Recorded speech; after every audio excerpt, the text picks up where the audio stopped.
Hello, my dear students. Hello, sir. How are you feeling today? Okay, sir. Okay, it's nice to hear that.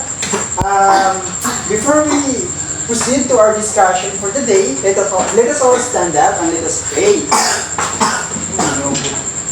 Okay, in the name of the Father, and the Son, and the Holy Spirit, Amen. Our Father, who art in heaven, hallowed be thy name. Thy kingdom come, thy will be done, on earth as it is in heaven. Give us this day our daily bread, and forgive us our trespasses, as we forgive those who trespass against us. And lead us not into temptation, but deliver us from evil. In the name of the Father, and the Son, and the Holy Spirit. Amen. Okay, before you take your seat, please arrange your chair and take up all the pieces of papers under your chair, okay? Okay, you sit down. So now, class, before we proceed to our main topic, so I will check your attendance. Okay, Jomar, okay, Jeffrey, Joey? Okay, very good. I'm happy because everyone is present. So let's give her a applause. Okay. So now,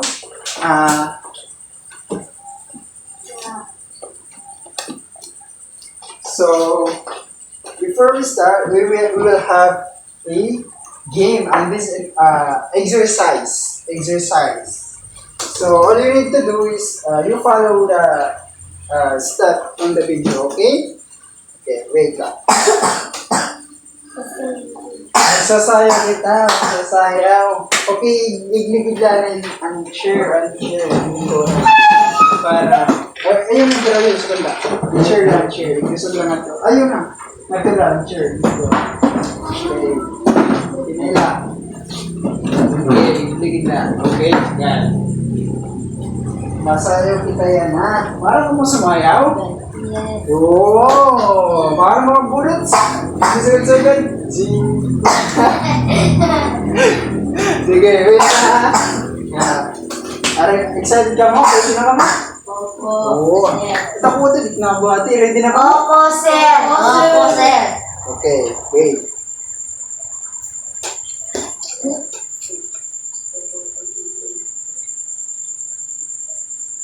So, masayaw kita.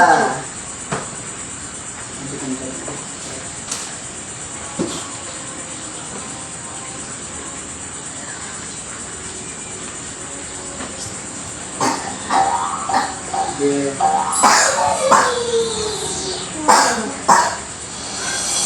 Yeah. Hi kids, let's shake that body. Come on. Come on! Dance with the tune.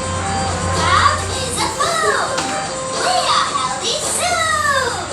Head, Shoulders and toes, knees and toes, shoulders, knees and toes. knees and toes. And eyes, Eyes. ears and mouth and nose.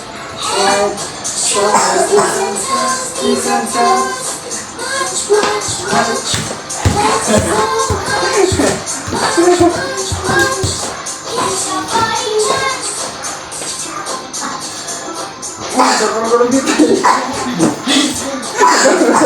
Nagkaroon ang ganyan. Shoulders, knees and toes. Head, shoulders, knees and toes, knees and toes. Eyes and ears and mouth and nose. Head, shoulders, knees and toes, knees and toes. Jump, Jump, let's go. jump. Let's up.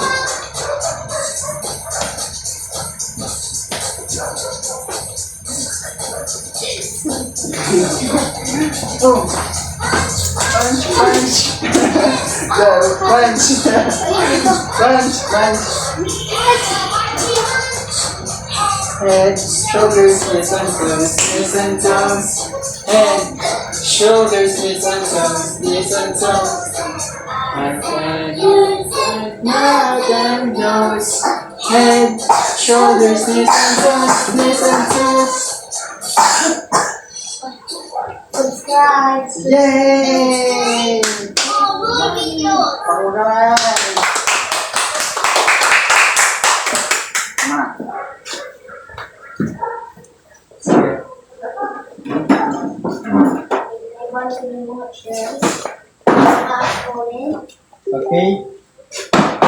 Please arrange your chair and listen to your teacher. And keep quiet. Wait here.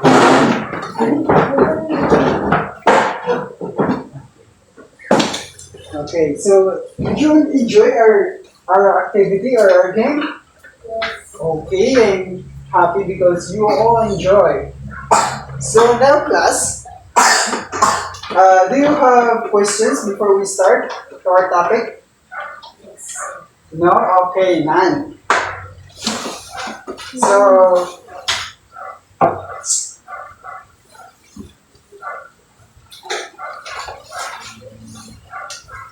for today's class, we will talk about the fitness. And but before that, let us define what fitness is. Let us define. Okay, please everybody read what is, okay, quiet. Please everybody read what is fitness first. Fitness is defined as the ability to carry out daily tasks with vigor and alertness without undue fatigue and with ample energy to enjoy leisure time, pursuits, and respond to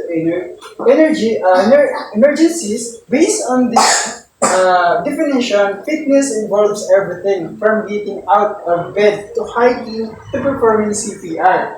Total fitness can be defined by, ibig sabihin, fitness is everything. So, tanan, gimbubuhat ang fitness ngayon. So, everything yan, exercise. So, total fitness can be defined by how well the body performs in each one of the components of physical fitness. As a whole, it is not enough to be able to express your body weight.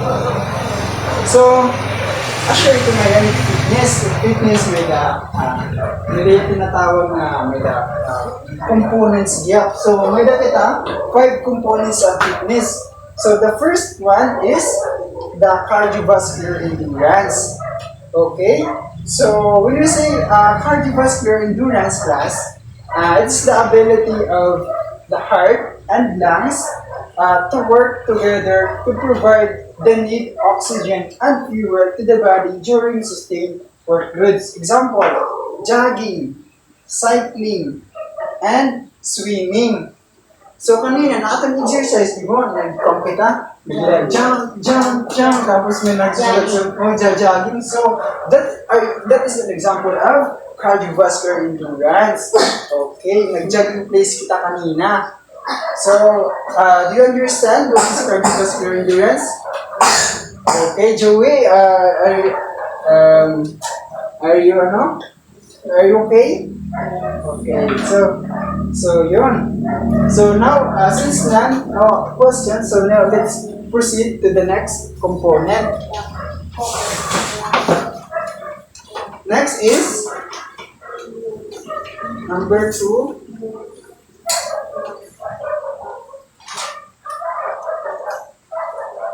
The muscular, please everybody read, muscular strength is the amount of force a muscle can produce, typically measured by how much weight can be moved in relation to repetitions. Exercises involving multiple joints and muscle groups such as squat. Are you familiar with squat? Squat. Okay, please show me what squat. Squat. Okay. Yes, very good. That's correct. Squat or bench press are often used. So the push-up test. What is push-up?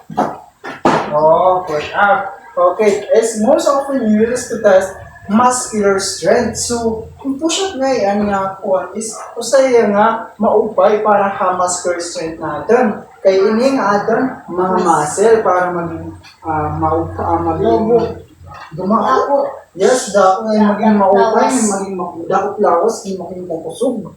So, asya iti example it muscular strength. And push-up is best yan nga for muscular strength. So, do you understand? Okay, so number 3, muscular endurance. So what is muscular endurance, class? So muscular endurance is the ability of the muscle to perform continuous without fatiguing. Example, cycling, stick machine, and elliptical machine. The sit-up, and sit-up, sit-up. And is most often used to test muscular endurance. So, ang muscular endurance na yan, saya nga, ang mga example niya is sit-up. Ang niya target is our abdominal or niya natin tiyan para magkamay abs. Muscular endurance. So, sit-up is, tapos hindi niya natin chest para bagan dumako. And sit-up, kung mag-sit-up kita, ang target niya is ang natin stomach and then natin chest. Then, okay, so, next, let's proceed the second to the last, the flexibility. Example of the components of fitness. So, flexibility, what is flexibility? Jomar, please read. Flexibility is the ability of each joint to move for a specific, through the available range of motion for a specific joint. Typically measured by how far muscle group can be stretched or joint can be moved. The most common test involve the hamstrings and shoulders. So shoulders, ano the shoulders? Hind, shoulders. Okay. So the last components of fitness is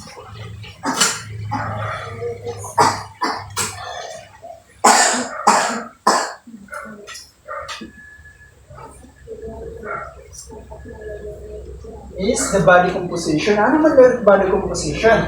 So body composition is the amount of fat mass compared to the muscle mass, bone, and organs. This can be measured using underwater readings, impulsor readings, and bioelectrical impedance. This is the amount of fat on the body versus other tissues such as muscle, bones, and skin. So, for example, exercise, for the body composition, Basing. lang. Ang target niya is natin fat, yes, pwede kaya panikuan. Ang tawag ito, pumping. Ang tawag ito, okay. Ang example, para ang target niya ang mawala ang fat or ang natin tambok, yes. Pilipil para mawala. So, for example, ito, plank, exercise na or ano pa, that. Okay, so that is a body composition. So now,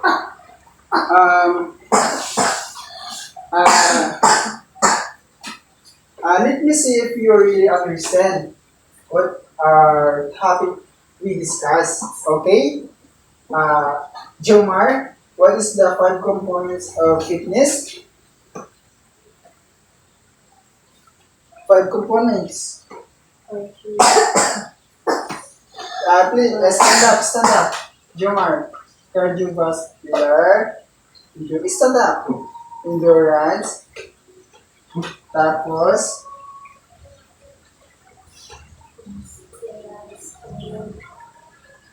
muscular strength and muscular endurance. Okay.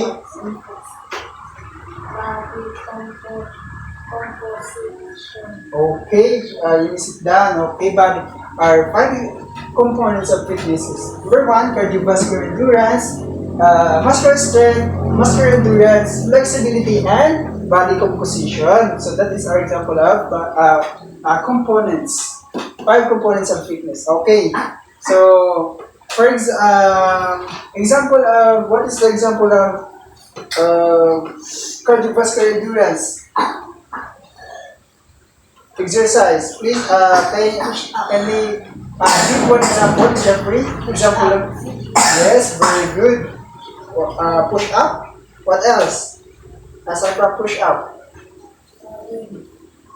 Stand up. Stand up. Stand up, Jeffrey. Ano? Yes, very good, Charlie. So that's an example of so I'm happy because we are understand our discussion. We discussed earlier. So again, what is fitness again? Fitness is defined as the ability to carry out daily tasks with vigor and alertness without unduly fatiguing and with ample energy to leisure time, pursuits and respond to emergencies. Kailangan mag-exercise kita everyday para natin lawas, maging dakong ano pa, maging maupay nga, maging healthy, maging malusog, kita ating katawan, hindi kita maluluyang ko, hindi kita dapat makaming utan, kaya ano? Yes, ang masustansya, ng nutrients, or yes, very good. Dapat kumakain kita ng utan, di rin karni, or kailangan biyapan vegetable, mga green leaves. Importante diya pito niya. Yan, kailangan mag-exercise kita. Ano? Oo, prutas bihap. So, it fitness, so sa nga ma-important ang atong lawas. Kailangan natin niya bisan hawit, sa hawit, mga 2 times la. Okay na ito yung para atong lawas. Diri biyak or hindi na mag-help at atong lawas. Okay? Naintindihan mga bata? Okay. Sige. Get one sheet of paper and answer the activity. So I will give you 10 minutes to answer. Okay.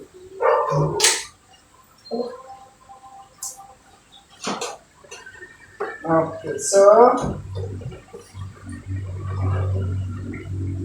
group 1. No, hindi pala one half sheet. So, gagawin nyo is group 1, group 2, group 3. So, group 1 will be perform the cardiovascular endurance. So, bumuhatin mo niya cardiovascular endurance. Example, jogging, magja-jogging ka. Okay, ang group 2, Jeffrey, will be the muscular strength. Muscular strength example, push up, pag-push up ka. And for the group 3, will be the muscular endurance. Example, muscular endurance is cycling. Magsa-cycling ka, okay. Ikadonatling mo lang tayo, bubuhatin na doon.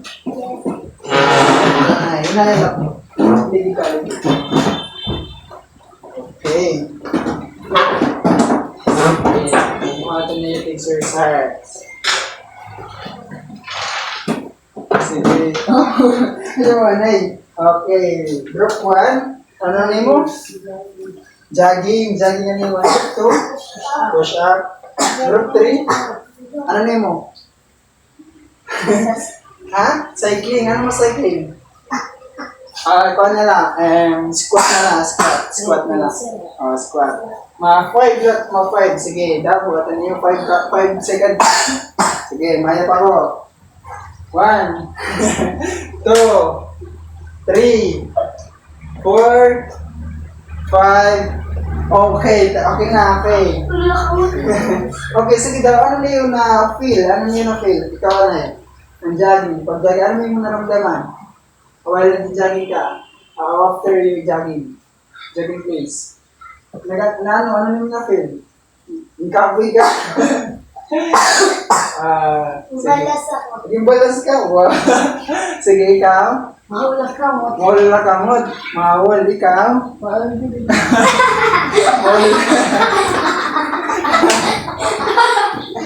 kung yung hindi pag inisukatan, magsinugan. Okay, okay lang Alis ito. ka na, murasan akong ngayon sa Okay, sige. Sige. Balik niyo yung lingkuran. Ibisan yung lingkuran na lang. Sa lingkuran na lang. Okay, ayun ang isa. Sige. Okay, class. For your assignment, lingkuran na lang. Ya, huwag na mo kita kami paggawas. Oh. Sige, ade. Assignment. Class, for your assignment, tomorrow, in our next meeting, wear your PE uniform. Wear your PE uniform and bring extra clothes and water. Okay, do you understand? Yes. Okay, so that's end of our quiz acid property. That's end of our discussion. I hope you learned a lot based on the I will discuss earlier. So I hope you learned something. So that's end of our class. Okay, class. Before we go, please let's all stand up and let's pray. In the name of the Father, the Son, the Holy Spirit. Amen. Our Father, who art in heaven, hallowed be thy name. Thy kingdom come, thy will be done, on earth as it is in heaven. Give us this day our daily bread, and forgive us our trespasses, as we forgive those who trespass against us. And lead us not into temptation, but deliver us from evil. Father, Son, and Holy Spirit. Amen. Goodbye, class. Goodbye, Sir Erwin. Okay, see you tomorrow. Okay. So, bye-bye. Bye-bye. Sige,